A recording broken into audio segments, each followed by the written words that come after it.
Shalom, berjumpa kembali di dalam program pendalaman Alkitab melalui pelajaran Sekolah Sahabat bersama dengan kami, Cornelius Media. Puji Tuhan oleh karena kita boleh kembali mempelajari firman Tuhan dan kita sudah pada pelajaran yang ke-8 dengan tema pengharapan perjanjian baru.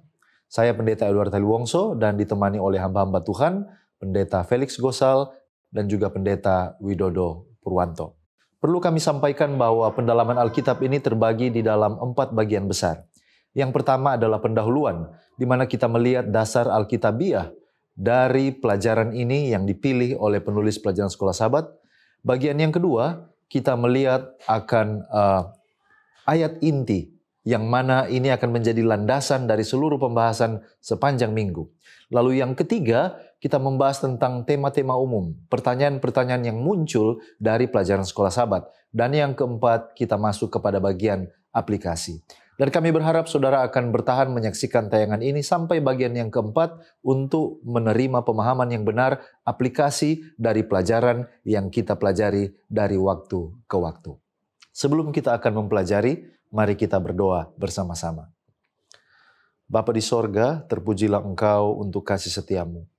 Terima kasih Tuhan, oleh karena kesempatan yang Engkau berikan, di mana kami boleh mempelajari pelajaran Sekolah Sahabat, berbagi pandangan, bertukar pikiran, dan juga bersedia untuk diajar oleh-Mu. Tolong kami, ketika kami belajar bersama, kuasa Roh Suci-Mu menerangi hati dan pikiran kami. Di dalam nama Yesus Kristus kami sudah berdoa. Amin. Baiklah saudara-saudaraku, kita mulai dengan dasar Alkitabiah pelajaran yang ke-8. Ada beberapa perikop yang dipilih oleh penulis pelajaran Sekolah Sahabat. Yang pertama dalam 1 Korintus 15 ayat 12 sampai 19.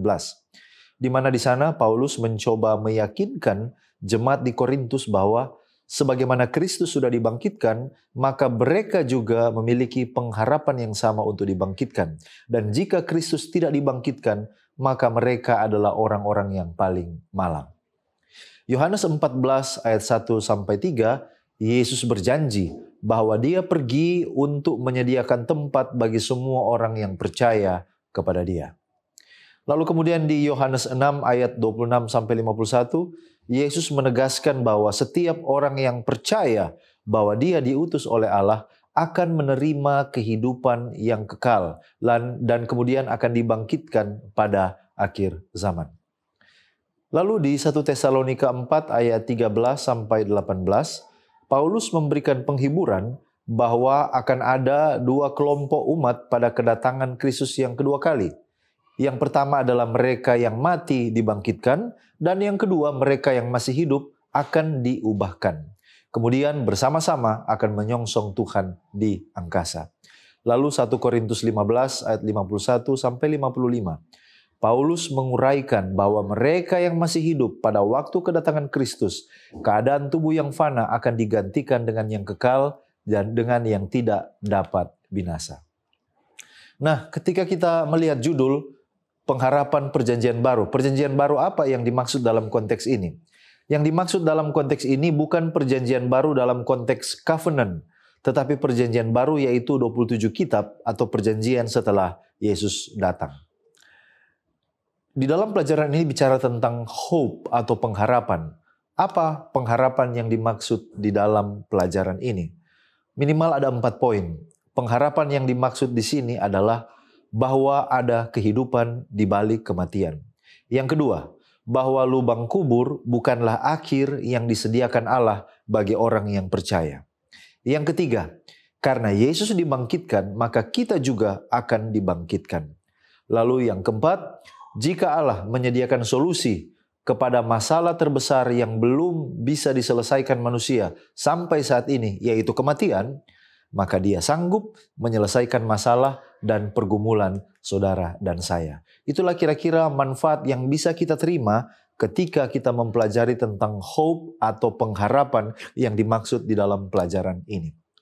Cakupan pelajaran yang ke-8 adalah kita akan menemukan bahwa sesungguhnya tidak ada kehidupan yang kekal selain daripada hubungan yang menyelamatkan dengan Yesus Kristus. Lalu kemudian kita akan temukan harapan perjanjian baru adalah pengharapan yang berpusat hanya kepada Kristus saja. Dan satu-satunya pengharapan dari makhluk fana, kita semua, adalah bahwa suatu hari nanti kita akan diubahkan menjadi makhluk yang abadi, hidup kekal untuk selama-lamanya. Itulah cakupan pelajaran yang ke-8 ini. Baik, terima kasih pendeta. Dan seperti biasa sebelum kita akan masuk lebih dalam pendalaman pelajaran kita pada pekan ini, mari terlebih dahulu kita melihat pengertian ayat tema kita. Ayat tema kita pada pekan ini diambil oleh penulis dari 1 Yohanes pasal 5 ayat 11 dan 12. Di sana Alkitab mengatakan seperti ini. Dan inilah kesaksian itu, Allah telah mengaruniakan hidup yang kekal kepada kita, dan hidup itu ada di dalam Anak-Nya. Ayat 12, barang siapa memiliki anak, ia memiliki hidup. Barang siapa tidak memiliki anak, ia tidak memiliki hidup. Baik, mari kita lihat konteks ayat inti kita. Surat yang pertama dari Yohanes ini dituliskan oleh Yohanes itu sendiri. Dan melihat gaya penulisan dari surat ini, banyak sarjana Alkitab percaya bahwa Yohanes menulis surat ini ketika dia berusia tua. Nah, tujuan penulisan tidak begitu jelas di dalam surat ini, kepada siapa surat ini dikirim. Namun sesuai dengan pemahaman ahli sejarah, jika Yohanes adalah pemimpin jemaat di Asia Kecil, dapat disimpulkan surat ini ditujukan kepada orang Kristen yang ada di Asia Kecil. Karena surat ini bersifat pastoral letter.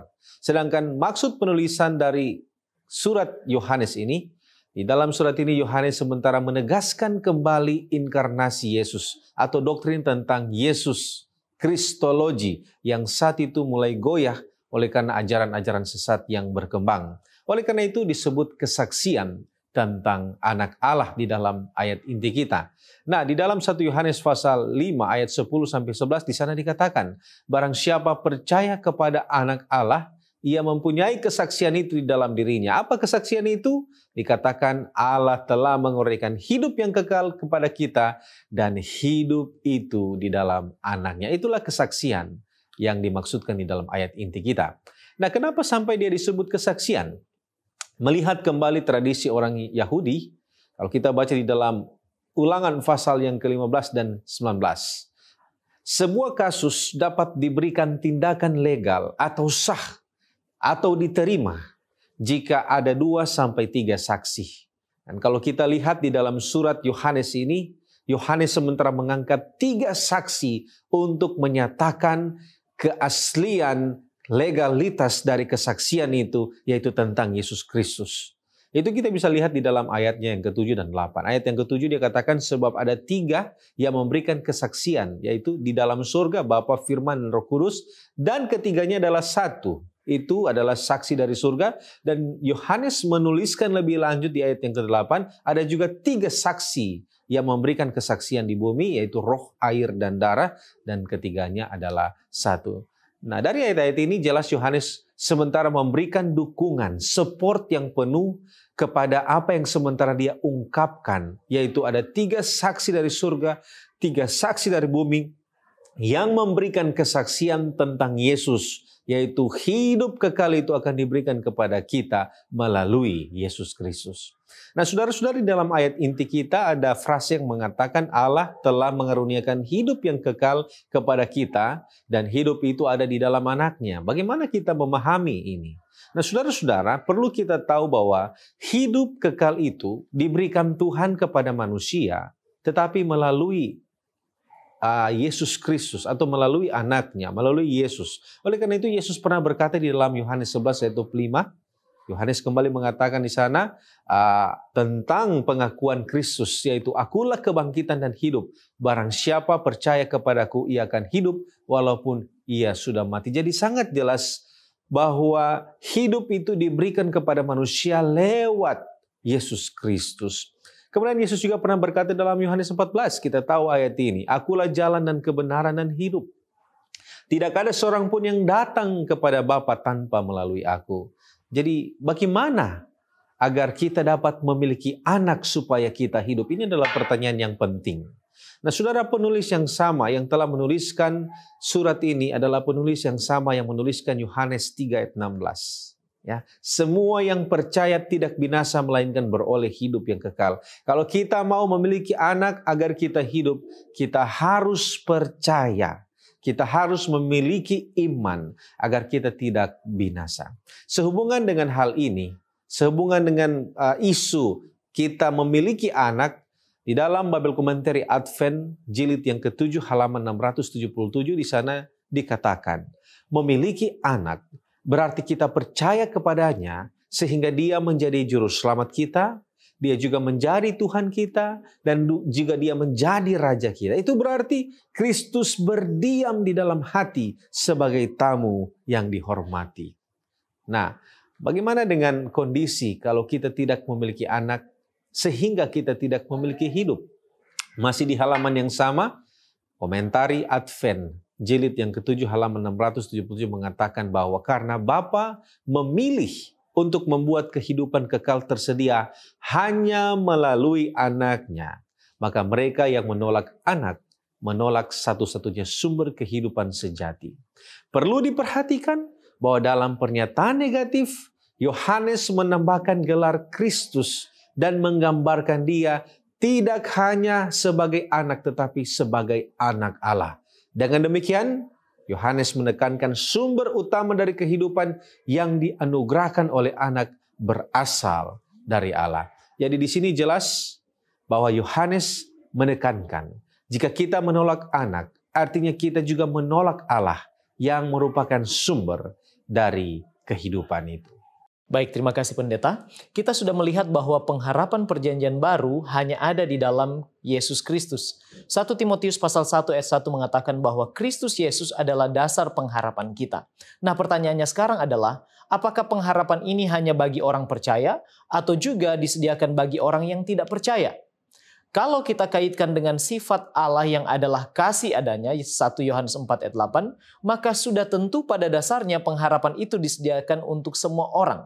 Sebab Allah tidak membeda-bedakan orang menurut Kisah Para Rasul pasal 10 ayat 34. Dia juga memberikan berkat kepada orang yang jahat maupun orang yang baik, orang benar maupun orang yang tidak benar menurut Matius pasal 5 ayat 45. Dan perlu kita ingat bahwa Yesus datang ke dunia ini untuk mencari dan menyelamatkan yang hilang.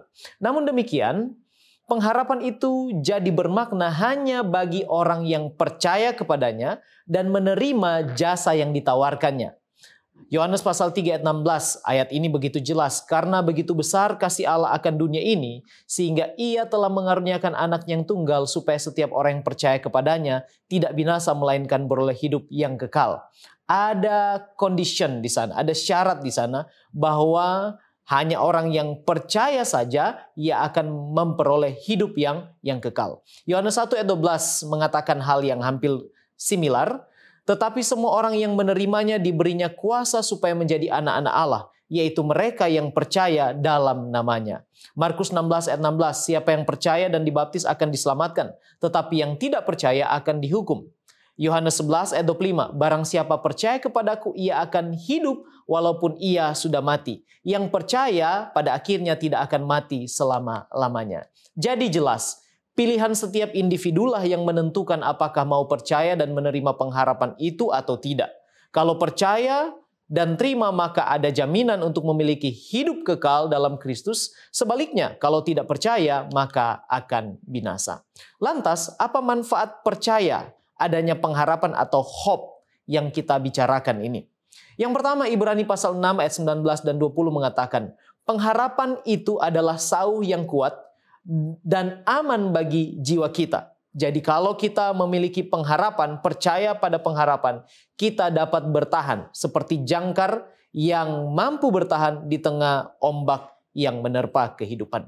Kemudian yang kedua, pengharapan itu menghempaskan kekhawatiran, takut, cemas, dan memampukan umat Allah untuk mengangkat muka mereka, melihat ke atas atau melihat kepada masa depan yang dijanjikan oleh Tuhan. Lukas pasal yang ke-21 ayat 28 mengatakan, angkatlah mukamu dan lihatlah, penyelamatanmu sudah dekat.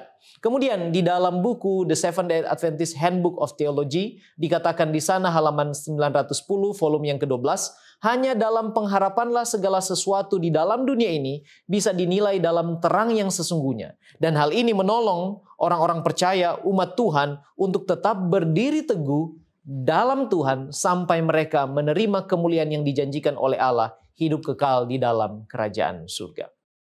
Baik, terima kasih pendeta.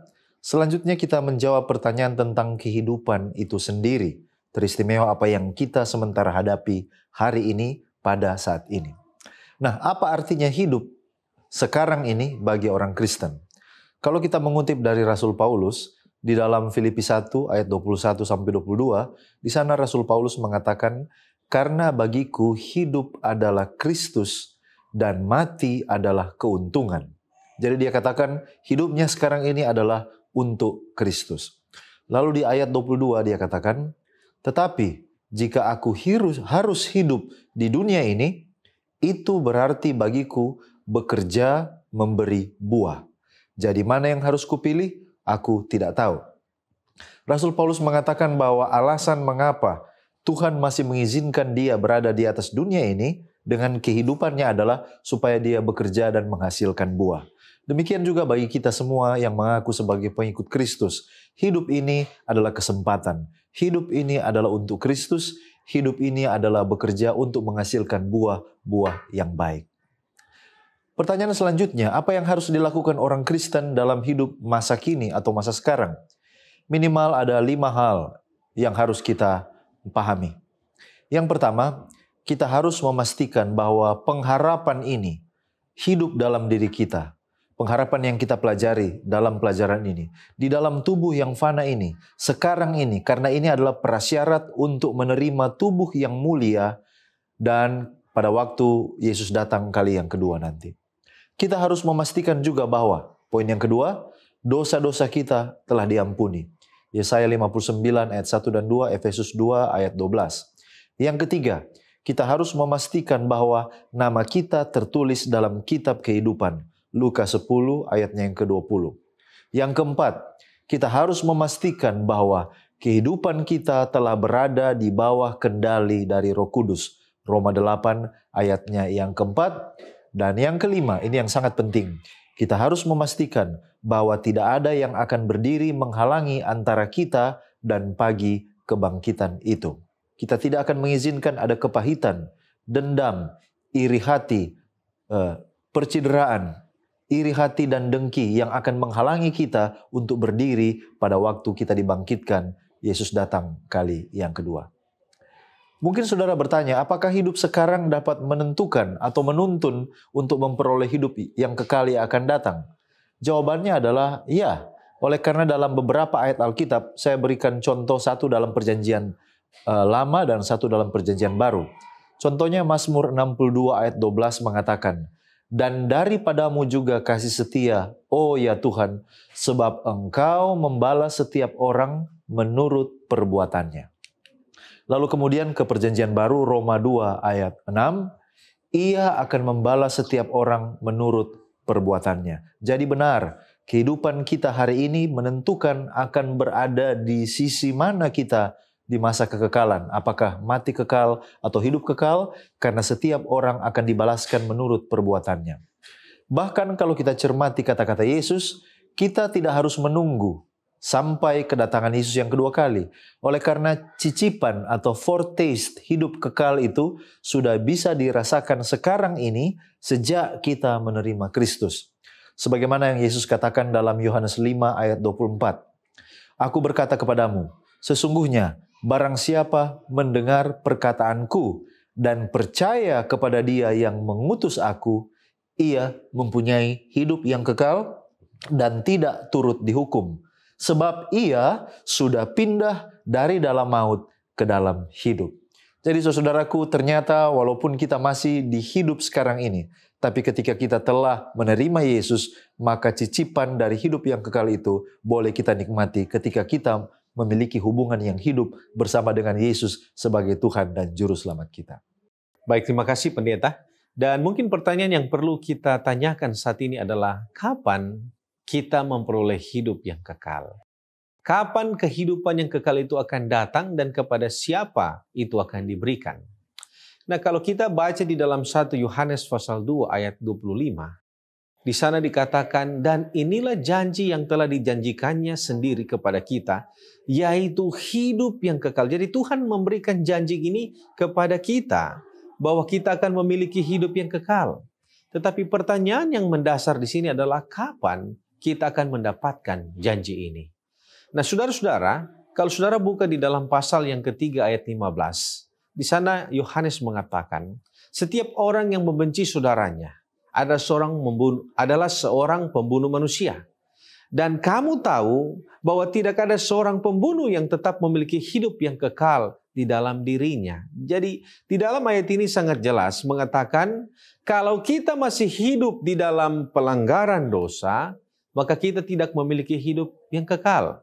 Jadi sangat penting kita memahami hal ini. Artinya tidak ada harapan bagi kita untuk mendapatkan kehidupan kekal kalau kita masih hidup di dalam dosa. Lalu kapan itu akan diberikan kepada kita? Apakah sekarang?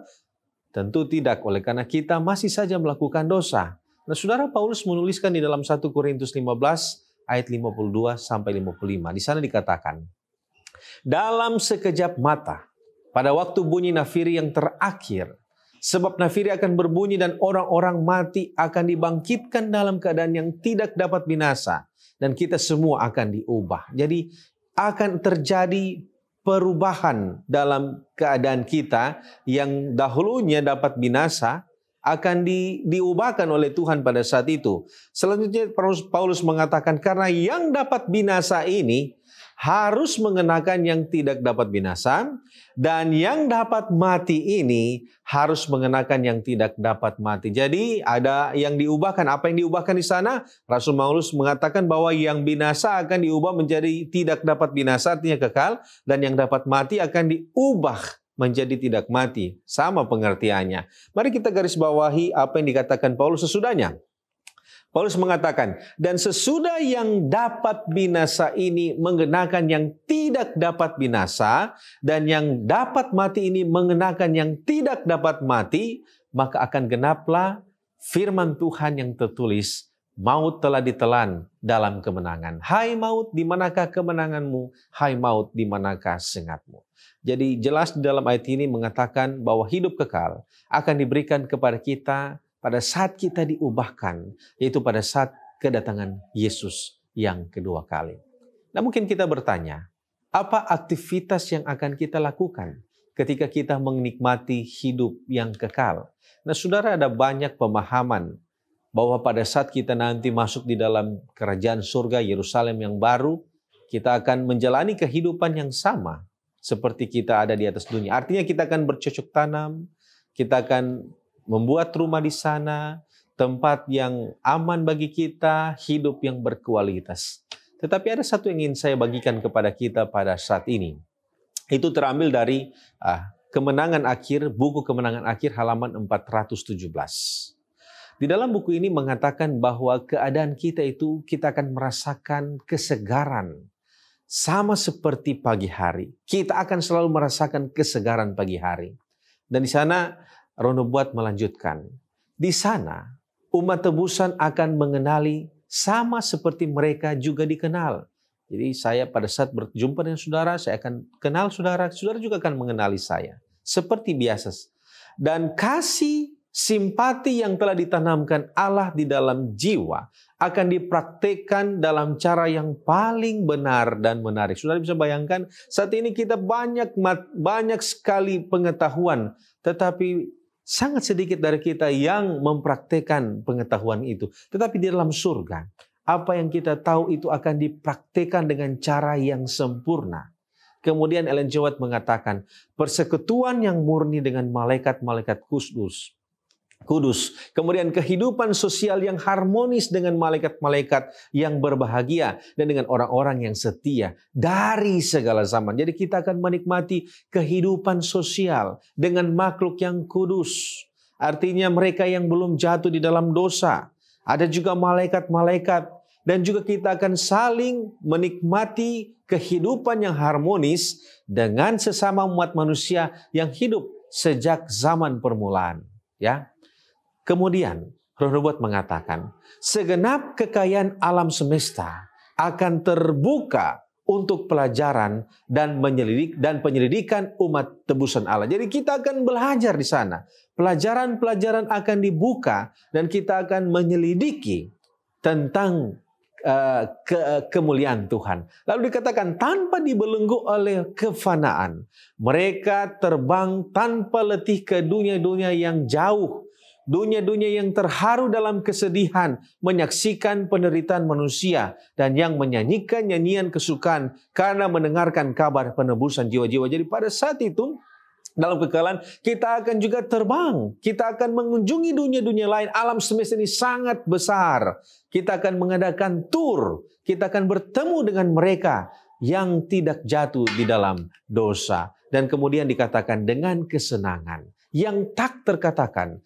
Anak-anak dunia ini berbaur dalam sukacita yang hikmat. Makhluk-makhluk yang tidak jatuh itu, mereka saling membagikan kekayaan, pengetahuan, dan pengertian yang diperoleh dari segala zaman di dalam merenungkan pekerjaan tangan Allah. Ya, baik, terima kasih pendeta. Nah, kapankah kedatangan Yesus yang kedua kali itu? Banyak orang memang telah mencoba membuat prediksi tentang kapan hari dan jam Yesus akan datang, namun gagal. Sebab Alkitab sendiri mengatakan dengan jelas bahwa tentang hal itu tidak ada seorang pun yang tahu kecuali Bapa di surga. Matius pasal yang ke-24 ayat 36 menyatakan, tetapi tentang hari dan saat itu tidak ada seorang pun yang tahu, malaikat-malaikat di surga tidak, dan anak pun tidak, hanya Bapa sendiri. Yang dinyatakan Alkitab hanyalah tanda-tanda menjelang kedatangan Tuhan. Jadi memang mungkin janji itu sudah lama dinantikan oleh umat Allah. Orang percaya, namun belum juga terjadi sampai pada saat ini. Banyak orang mungkin telah menjadi kecewa tentang janji ini. Namun ingatlah, Dia pasti akan datang.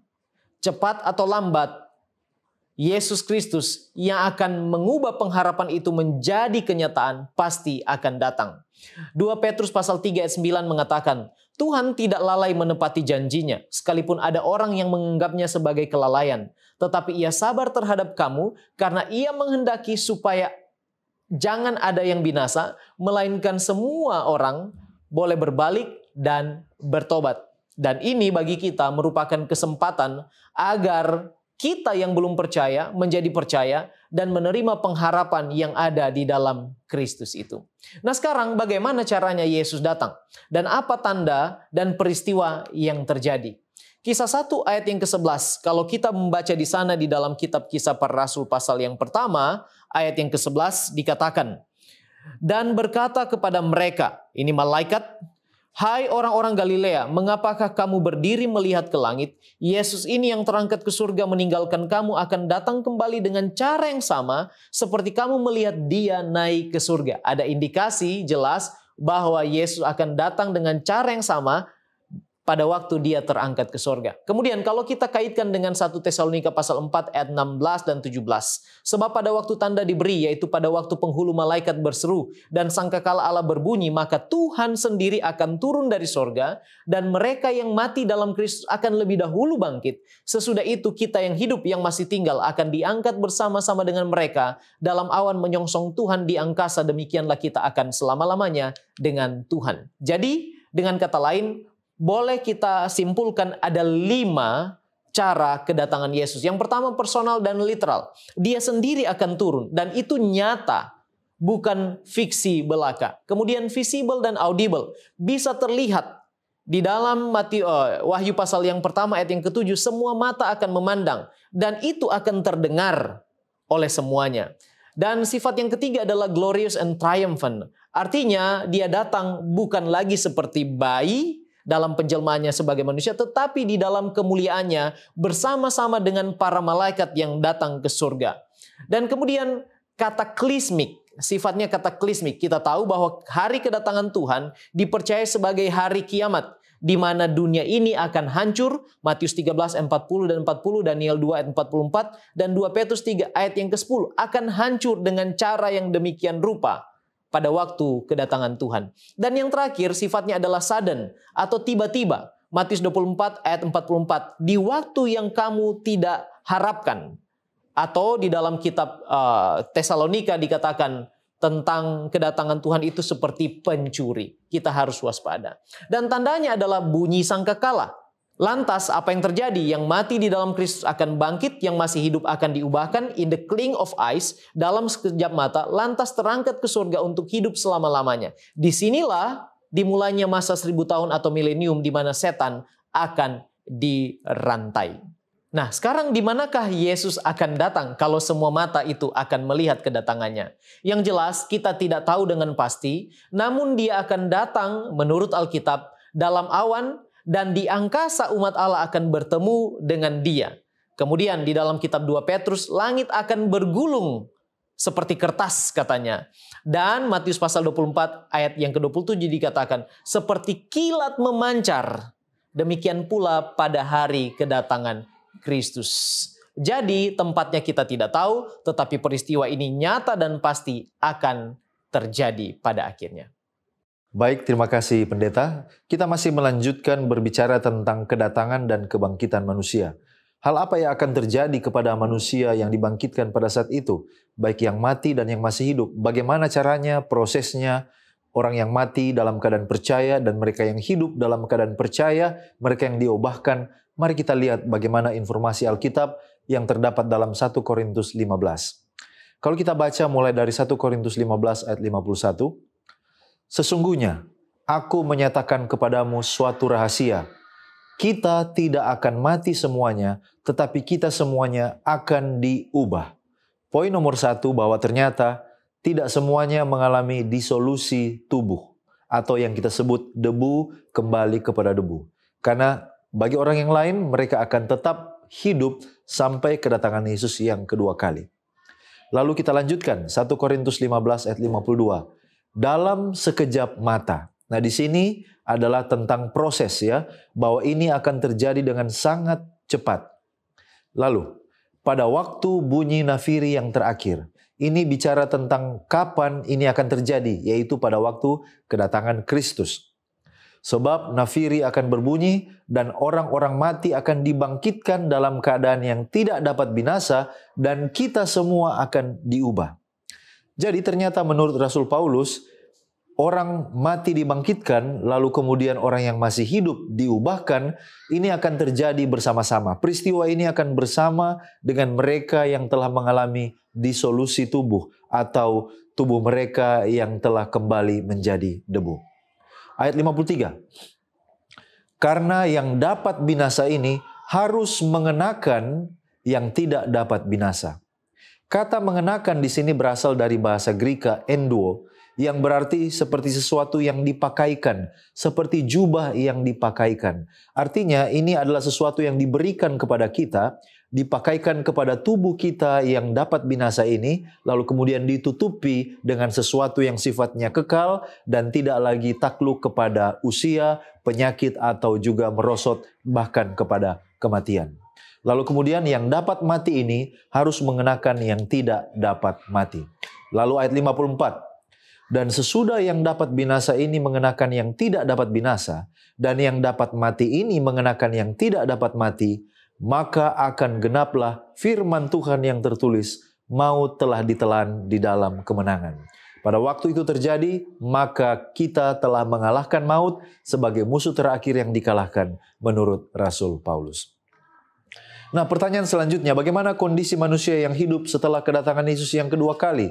Apakah akan terjadi reuni dengan kekasih, dengan kenalan? Kalau kita baca informasi dari kitab 2 Samuel 12 ayat 23, ini adalah kata-kata Raja Daud ketika anaknya hasil hubungannya dengan Batsheba ini mati, mengalami kematian. 2 Samuel 12 ayat 23 mengatakan, tetapi sekarang ia sudah mati. Mengapa aku harus berpuasa? Dapatkah aku mengembalikannya lagi? Aku yang akan pergi kepadanya, tetapi ia tidak akan pergi kepadaku. Dengan kata lain, Daud memiliki keyakinan bahwa suatu saat nanti dia akan bertemu kembali dengan anaknya yang telah meninggal itu. Matius 8 ayat 11, Yesus berkata, Aku berkata kepadamu, banyak orang akan datang dari timur dan barat dan duduk makan bersama-sama dengan Abraham, Ishak, dan Yakub di dalam kerajaan sorga. Saudara lihat ini hubungan antara kakek buyut, anak, dan cucu masih ada. Abraham, Ishak, dan Yakub. Lalu kemudian Matius 26 ayat 29. Akan tetapi aku berkata kepadamu, mulai dari sekarang aku tidak akan minum lagi hasil pokok anggur ini sampai pada hari aku meminumnya, yaitu yang baru bersama-sama dengan kamu dalam kerajaan Bapakku.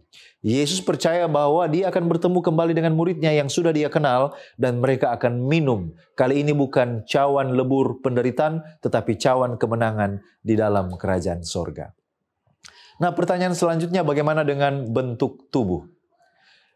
Kalau kita baca informasi di dalam Lukas 24 ayat 38, ini adalah kata-kata Yesus untuk meyakinkan bahwa dia betul-betul mengalami kebangkitan tubuh. Yesus katakan, akan tetapi ia berkata kepada mereka, mengapa kamu terkejut dan apa sebabnya timbul keraguan-raguan di dalam hati kamu?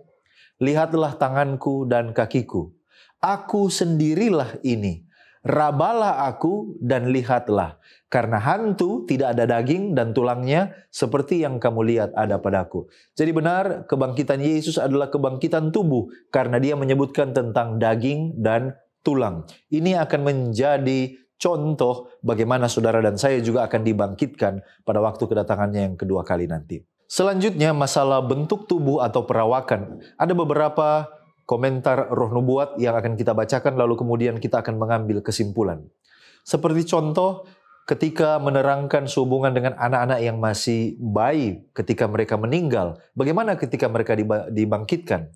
Di dalam buku The Great Controversy halaman 645 alinea yang pertama, Mrs. Ellen White mengatakan, malaikat mengumpulkan umat pilihannya dari keempat penjuru, dari ujung langit ke ujung lainnya. Anak-anak kecil dibawa oleh malaikat suci ke pelukan ibu mereka. Teman-teman lama yang dipisahkan oleh kematian bersatu, tidak pernah berpisah, dan dengan lagu-lagu kegembiraan naik bersama-sama ke kota Tuhan. Dari informasi ini kita temukan bahwa ternyata ketika kita masuk ke dalam lubang kuburan dan ketika kita bangkit, kita masih dalam perawakan yang sama. Seperti contoh, masih ada anak-anak kecil yang mati, lalu kemudian ketika dibangkitkan, masih juga dalam rupa anak kecil, dan malaikat akan membawa mereka ke dalam pelukan ibu mereka.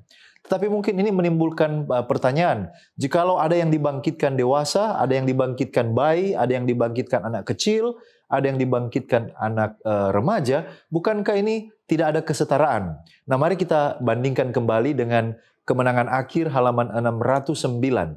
Atau di peristiwa-peristiwa akhir zaman, halaman 229, informasi yang lain. Dikembalikan kepada pohon al-hayat dari Firdaus yang sudah lama hilang itu, umat tebusan ini akan bertumbuh sampai mencapai ukuran perawakan dalam kemuliaannya yang prima.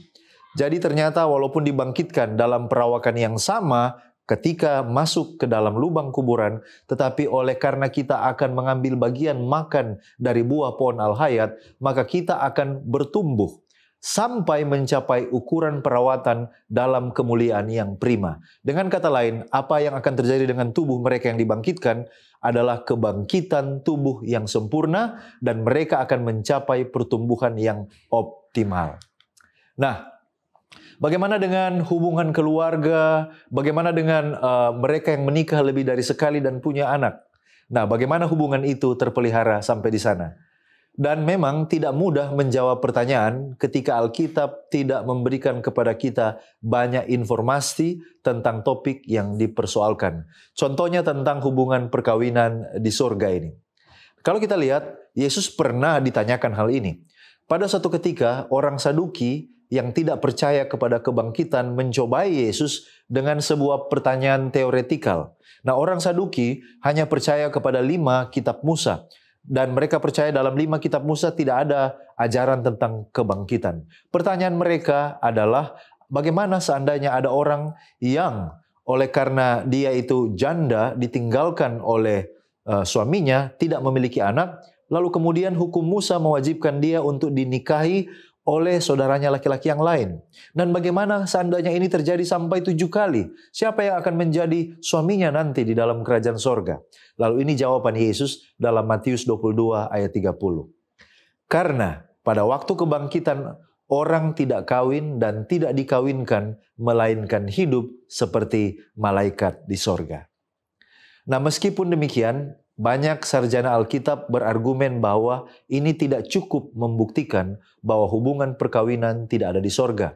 Karena sebenarnya jawaban Yesus adalah menyoroti tentang masalah kebangkitan itu benar-benar akan terjadi. Fokus daripada argumen Yesus ingin meyakinkan orang Saduki bahwa kebangkitan itu akan benar-benar terjadi. Ada begitu banyak misteri, tapi kalau kita percaya kepada Tuhan, kita yakin bahwa ini akan kita temukan jawabannya ketika kita berada di dalam kerajaan sorga, dan begitu banyak misteri yang lain akan terjawab ketika kita berada di sana.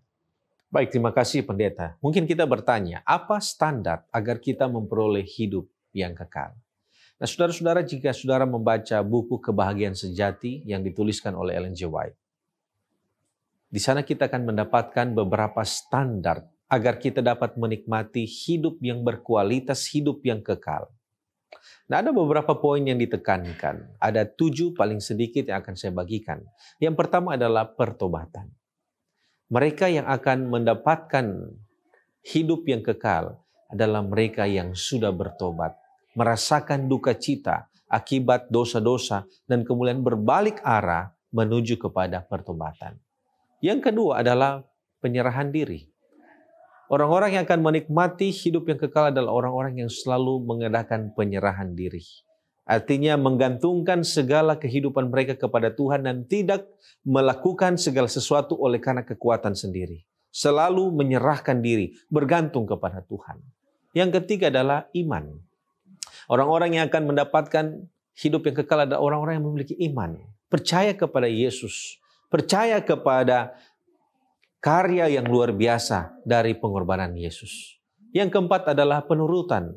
Mereka yang akan hidup kekal adalah orang-orang yang menurut segala perintah-perintah Tuhan. Bukan saja menurut, hal yang kelima adalah mereka bertumbuh di dalam kehidupan rohani mereka. Ada pertumbuhan yang terjadi dari hari ke hari.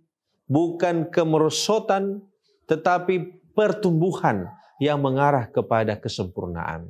Yang keenam adalah mereka adalah orang-orang yang mengenal Allah. Artinya hati dan pikiran mereka sama seperti Allah.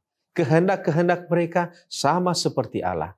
Sehingga mereka mengetahui apa rencana Tuhan, kehendak Tuhan, keinginan Tuhan atas kehidupan mereka. Dan yang ketujuh, yang terakhir adalah mereka yang akan menikmati hidup kekal adalah mereka yang telah diubahkan dalam kesempurnaan sama seperti Yesus. Saudara, Kebahagiaan Sejati halaman 82 mengatakan, jika kita merenungkan kesempurnaan Juru Selamat, maka kita akan rindu diubahkan sepenuhnya dan dibaharui di dalam gambar kesuciannya.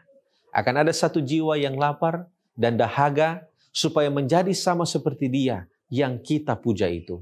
Semakin kita pikirkan Yesus, semakin kita bicarakan perihal Dia kepada orang-orang lain, serta menampilkan Dia ke dunia ini. Agar supaya kita mendapatkan hidup yang kekal, kita juga harus menjadi sempurna sama seperti Yesus. Dan bagaimana kita dapat menjadi sempurna seperti Yesus? Itu akan terlihat dari bagaimana kita menampilkan Yesus di dalam diri kita kepada dunia ini. Baik, terima kasih pendeta. Dan sebagai penutup diskusi kita pada saat ini, bagaimanakah pengharapan perjanjian baru yang sudah kita pelajari ini dapat kita tumbuh kembangkan dalam kehidupan rohani? Dan yang paling penting, itu menjadi kenyataan dalam hidup kita kemudian hari manakala Yesus datang kali yang kedua.